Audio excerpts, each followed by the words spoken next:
आज आपण मऊ लुसलुशीत नरम पोळी बनवणार आहे। पोळी तर प्रत्येकाच्या घरी बनतेच। हा व्हिडिओ त्यांच्यासाठी आहे ज्यांचं नवीन लग्न झालेलं आहे किंवा आता स्वयंपाक कोणी शिकत आहे किंवा स्वयंपाकाची व नवनवीन रेसिपीज बनवण्याची ज्यांची आवड आहे।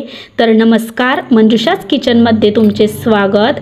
तर हे बघा, इथे मी 4 पोळी बनवलेली आहे। मस्त अशी ही दिवसभर अशी नरम राहते आणि अशी मऊसूद आहे। तर ही पोळी आपण कशी बनवली आहे ती लगेच बघू। तर लेट्स गो। तर पोळी बनवण्यासाठी सर्वप्रथम पीठ गाळून घ्यायचं आहे। आपल्याला किती पोळ्या करायच्या आहेत त्या अंदाजानुसार पीठ घ्यायचं आणि सर्वात आधी तर पीठ गाळूनच घ्यायचं। पीठ बारीक असं मऊसूद असलं म्हणजे पोळीसुद्धा नरम येते।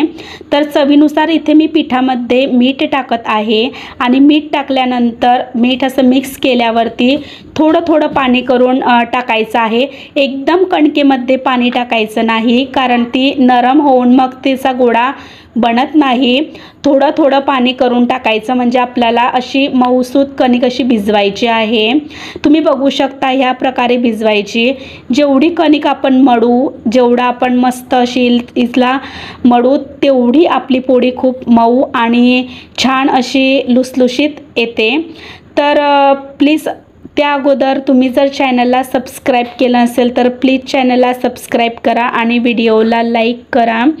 तर आता ही मी कणिक मळून घेत आहे आणि मी पण जेव्हा पहिल्यांदा पोळी बनवली होती तेव्हा मला सुद्धा आली नव्हती। ती खरंच सर्वांचीच ही गोष्ट असते की आपण जेव्हा पहिल्यांदा पोळी बनवतो तेव्हा असा आपला व्यवस्थित असे गोल येत नाही ती।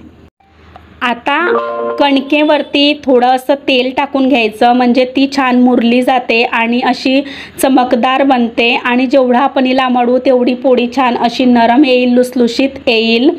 तर ह्या कणकेला मी आता इथे मस्त अशी 10 ते 15 मिनटं झाकून ठेवलेली होती, म्हणजे त्याच्यानं कणिक मुरते आणि पोळी अशी छान अशी येते। तर याच्यासाठी आता आपल्याला घ्यायचं आहे, एका साईडला पीठ घेऊ आणि एका साईडला तेल। हे तर साहित्य आहे याला तर लागतेच ते। तर हे बघा, आणि आता बाहेरचं वातावरण किती छान आहे। आमच्याकडे तर खूप असा पाऊस पडत आहे। जेव्हा मी पहिल्यांदा पोळी बनवली होती तेव्हा खरंच मला सुद्धा आली नव्हती ती। तर आता आपण हा गोळा बनवून घेऊ। मस्त असा गोलसर उंडा घेतलेला आहे मी इथे आणि त्याची छोटी अशी आपल्याला चपाती लाटून घ्यायची आहे। आणि हो, आपण 4 पोळी करत आहे कारण ती दिवसभर अशी नरम राहते। जर आपण डब्यामध्ये वगैरे दिली तरी सुद्धा ती नरम राहते, म्हणून आपण 4 पोळी बनवत आहे। हे बघा, असं फोल्ड करून घ्यायचं। तेल लावलेलं आपण आणि नंतर सुद्धा तेल लावलेलं आहे ना, असे फोल्ड करून घ्यायचं। म्हणजे हे बघा, आपण 4 पोळी बनवत आहे, ही 2 पोळी आणि वरतून ही 2 पोळी म्हणजे 4 पोळी। तर जर तुम्हाला असा गोल असा हातावरती करून घ्यायचं, कारण की तो आकार असा गोल केला की आपली पोळी छान अशी गोल येते। तर पिठामध्ये भिजून घ्यायचा आणि मस्त अशी गोलसर हलक्या हाताने पोळी लाटायची। तर उलट पालट करून सुद्धा आपण लाटू शकतो। हे बघा, आणि गोलसर लाटायची। जर आपल्याला गोलसर पोळी येत नसली तर आपण डब्याचं जे झाकण असते त्याच्याने सुद्धा गोल असा आकार तिला देऊ शकतो।